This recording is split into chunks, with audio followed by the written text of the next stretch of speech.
ਮਿੰਟੂ ਜੀ, ਅਗਲੀ ਖਬਰ ਦੇ ਵੱਲ ਵਧੀਏ ਤੇ ਗੱਲ ਕਰੀਏ। ਜਿਹੜੇ ਯੂਕੇ ਦੇ ਵਿੱਚ ਸਾਡੇ ਵਿਦਿਆਰਥੀ ਪੜ੍ਹਨ ਜਾਂਦੇ ਆ, ਹੁਣ ਉਹਨਾਂ ਨੂੰ ਮਹਿੰਗਾਈ ਦੀ ਮਾਰ ਪੈ ਰਹੀ ਹੈ ਜੀ। ਦੇਖੋ, ਮਹਿੰਗਾਈ ਤਾਂ ਜਿਹੜਾ ਵੈਸੇ ਯੂਕੇ ਦਾ ਹਾਲ ਹੈ ਨਾ, ਜੀ। ਯੂਕੇ ਕਿਸੇ ਸਮੇਂ ਤੇ ਦੇਖੋ ਬਹੁਤ ਜ਼ਿਆਦਾ ਇਹਨਾਂ ਦੀ ਟੌਰ ਸੀਗੀ, ਪੂਰੀ ਦੁਨੀਆ ਦੇ ਵਿੱਚ ਪੂਰਾ ਠੁੱਕ ਸੀਗਾ। ਇਹਨਾਂ ਦੀ ਬਸਤੀਵਾਦੀ ਜਿਹੜੀ ਪ੍ਰਣਾਲੀ ਸੀਗੀ ਬਹੁਤ ਦੂਰ ਤੱਕ ਲੈ ਗਈ ਇਹਨਾਂ ਨੂੰ, ਬਥੇਰਾ ਇਹਨਾਂ ਨੇ ਕਮਾਈ ਜਾਂ ਬਥੇਰਾ ਇਹਨਾਂ ਨੇ ਪੈਸਾ ਕਮਾਇਆ। ਪਰ ਹੁਣ ਤੁਸੀਂ ਸੋਚ ਕੇ ਦੇਖੋ ਨਾ ਕਿ ਯੂਰਪੀ ਯੂਨੀਅਨ ਦੇ ਵਿੱਚੋਂ ਬਾਹਰ ਆ ਗਏ। ਜੀ। ਹੁਣ ਉਹ ਕੋਈ ਪੰਜਾਬ ਵਰਗੀ ਧਰਤੀ ਵੀ ਹੈ ਨਹੀਂ ਗੀ, ਉੱਥੇ ਬਹੁਤ ਚੀਜ਼ਾਂ ਜਿਹੜੀਆਂ ਜਿਵੇਂ ਹੁਣ ਅਨਾਜ ਨਿਕਲਦਾ ਜਾਂ ਜ਼ਿਆਦੀਆਂ ਚੀਜ਼ਾਂ ਉਹ ਇੰਪੋਰਟ ਕਰਦੇ ਨੇ। ਉਹਨਾਂ ਦੀ ਨਾ ਤਾਂ ਇਕੋਨਮੀ ਹਾਲੇ ਸਥਿਰ ਹੈ, ਮਤਲਬ ਕਿ ਪੂਰੀ ਦੌੜੀ ਹੈ, ਤੇ ਨਾ ਹੀ ਉਹਨਾਂ ਦੀ ਸਿਆਸੀ ਸਥਿਰਤਾ ਜਿਹੜੀ ਉਹ ਬਹਾਲ ਹੋ ਸਕੀ ਹੈ। ਸੁਨਾਕ ਸਾਹਿਬ ਆਏ ਨੇ, ਕੋਸ਼ਿਸ਼ਾਂ ਜ਼ਰੂਰ ਕਰ ਰਹੇ ਆ, ਪਰ ਇਹ ਇੰਨਾ ਆਸਾਨ ਨਹੀਂ ਹੈਗਾ ਜਿੰਨਾ ਆਪਾਂ ਸਮਝਦੇ ਹਾਂ।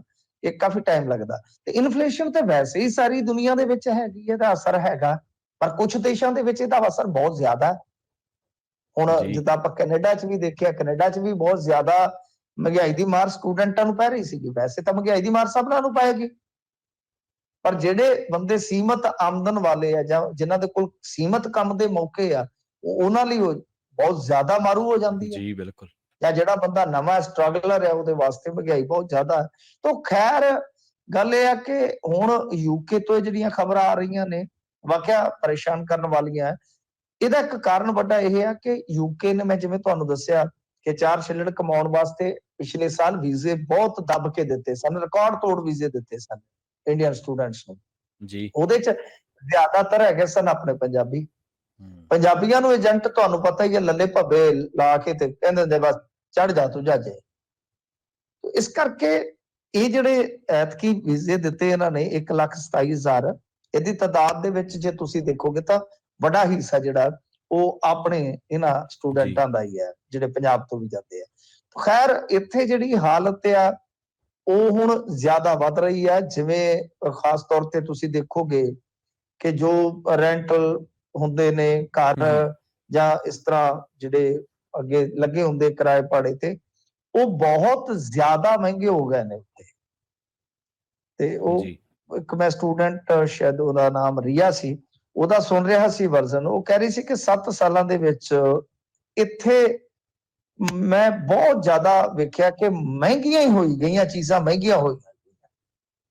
ਤਾਂ ਹੁਣ ਉਹ ਕਹਿੰਦੇ ਕਿ 2 ਹਫ਼ਤੇ ਦੇ ਵਿੱਚ ਤਾਂ ਜਿੰਨਾ ਮਤਲਬ ਕਿ ਅੱਗੇ ਖਰਚ ਕਰਦੇ ਸੀਗੇ, ਉਹਨਾਂ ਖਰਚਾ ਹੁਣ 4 ਦਿਨਾਂ 'ਚ ਆ ਜਾਂਦਾ। ਮਤਲਬ ਕਿ ਸਿੱਧਾ ਹਿਸਾਬ ਹੈ, ਇੱਕ ਬੜਾ ਇੱਕ ਸਿੰਪਲ ਤਰੀਕਾ ਹੈ ਮਹਿੰਗਾਈ ਨੂੰ ਉਹਨਾਂ ਦਾ ਸਮਝਣ ਦਾ ਜਾਂ ਬਿਆਨ ਕਰਨ ਦਾ, ਕਿ ਜਿੰਨਾ ਅੱਗੇ ਖਰਚਾ 2 ਹਫ਼ਤੇ ਕੱਟਣ ਤੇ ਲੱਗਦਾ ਸੀਗਾ, 14 ਦਿਨ, ਹੁਣ 4 ਦਿਨਾਂ ਦਾ ਉਹਨਾਂ ਖਰਚਾ ਹੈ। ਇਹ ਇੰਨਾ ਜ਼ਿਆਦਾ ਮਤਲਬ ਕਿ ਮਹਿੰਗਾ ਹੋ ਰਿਹਾ। ਤਾਂ ਇਹ ਆਪਣੇ ਆਪ ਦੇ ਵਿੱਚ ਕਾਫੀ ਜ਼ਿਆਦਾ, ਜੇ ਤੁਸੀਂ ਦੇਖੋਗੇ ਤਾਂ ਇਹਨਾਂ ਦਾ ਉਪਭੋਗਤਾ ਮੁੱਲ ਸੂਚਕਾਂਕ ਹੈ ਜਿਹੜਾ, ਉਹਦੀ ਦਰ ਵੀ ਇਸ ਟਾਈਮ ਤਕਰੀਬਨ 9% ਆ। ਤੇ ਇਹ ਹੁਣ ਜਿਹੜੀ ਮੁਦਰਾ ਸਫੀਤੀ ਜਿਹਨੂੰ ਕਹਿ ਦਿੰਦੇ ਆ, ਉਹਦੀ ਦਰ ਵੀ 9.3 ਤੇ ਪਹੁੰਚੀ ਹੋਈ ਆ। ਘਰ ਤਲਾਸ਼ਣ ਤੇ ਹੀ ਕਹਿੰਦੇ ਆ ਕਿ ਬਹੁਤ ਖਰਚਾ ਹੋ ਜਾਂਦਾ ਘਰ ਲੱਭਣ ਤੇ, ਤੁਹਾਨੂੰ ਤੁਰਨਾ ਪੈਂਦਾ। ਸੋ ਇਸ ਕਰਕੇ ਕਾਫੀ ਚੀਜ਼ਾਂ ਨੇ ਜਿਹੜੀਆਂ ਉੱਥੇ ਵਿਗੜਦੀਆਂ ਜਾ ਰਹੀਆਂ ਨੇ, ਖਾਸ ਤੌਰ ਤੇ ਸਟੂਡੈਂਟਾਂ ਵਾਸਤੇ। ਉਹ ਦੇਖੋ ਜੀ, ਇਹ ਹਰੇਕ ਕਿਤੇ ਹੀ ਆ, ਮਹਿੰਗਾਈ ਦੀ ਮਾਰ ਜਿਹੜੀ ਆ ਉਹ ਜ਼ਿਆਦਾਤਰ ਦੇਸ਼ਾਂ 'ਚ ਪਈ ਹੈ।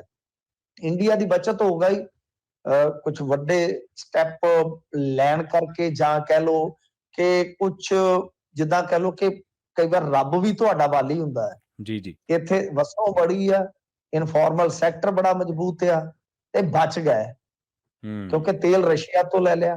ਤੇਲ ਰਸ਼ੀਆ ਤੋਂ ਲੈ ਲਿਆ, ਹੁਣ ਇੰਡੀਆ ਦੀ ਦੋਵੇਂ ਪਾਸੇ ਜ਼ਰੂਰਤ ਹੁੰਦੀ ਹੈ। ਸੋ ਇਹ ਬਚ ਗਏ, ਪਰ ਇੱਥੇ ਥੋੜਾ ਜਿਹਾ ਸਾਡਾ ਮਹਿੰਗਾਈ ਵਾਲਾ ਕੰਮ ਡਾਵਾਡੋਲ ਹੋਇਆ ਸੀਗਾ ਤੇ ਪੂਰੀਆਂ ਚੀਕਾਂ ਪੈ ਗਈਆਂ ਸਨ।